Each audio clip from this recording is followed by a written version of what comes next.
ఈ సందర్భంగా మనము చిన్న సన్మానం చేసే అదృష్టం కలిగినందుకు మన ఫ్యామిలీ క్లబ్ మెంబర్స్ తరఫున ఈ చిన్న అవకాశం నాకు దక్కినందుకు నేను హృదయపూర్వకంగా మీ అందరికీ గురు పౌర్ణమి శుభాకాంక్షలు తెలుపుతున్నాను. ఇది మా ఇంటి పైన రిప్రజెంటేటివ్స్ ఉన్నారు, వాళ్ళు నాకు ఇచ్చిన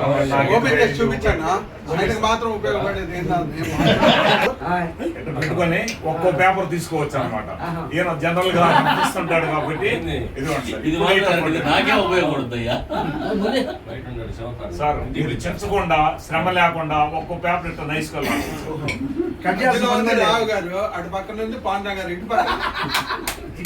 ఇటు పక్క అన్ని ఆత్మలు కలిపి ఒక పర్సన్. ఒంగోలు వచ్చిన తర్వాత నాకు ఇంత స్వేచ్ఛగా మాట్లాడటానికి వాట్సాప్ క్లబ్ లో ఉన్నప్పుడు అందరినీ పరిచయం చేసి కోండ్రం గారు ఫలానా అని చెప్పి ప్రజల్లోకి తీసుకెళ్లిన మహా వ్యక్తి. ఆ విషయాల్లో మరొకసారి మనం గురు పౌర్ణమి సందర్భంగా ఎక్కడో గురువుల్ని తలుచుకోవడం, మన కళ్ళెదురుగున్న వాళ్ళని తలుచుకోలేకపోతే కష్టం. అందువల్ల ఈ రోజు ఆ అవకాశం నాకు చిన్న ఆలోచన వచ్చినందుకు ఈరోజు యోగాలో చూసిన తర్వాత ఫస్ట్ అయినా సార్ పొద్దున టీ బ్రేక్లోకి వెళ్ళాను. కొంచెం ఉండండి సార్ ఒక 5 నిమిషాలని. ఆ రోజు పొద్దున్న నలుగురే ఉన్నాం. కాదు ఈ రోజు మీటింగ్ ఉందనేటప్పటికి ఇది గోల్డెన్ ఛాన్స్ అనుకున్నాను, డైమండ్ ఛాన్స్. ఇది ఆ గోల్డెన్ డైమండ్ కింద మారిపోయింది.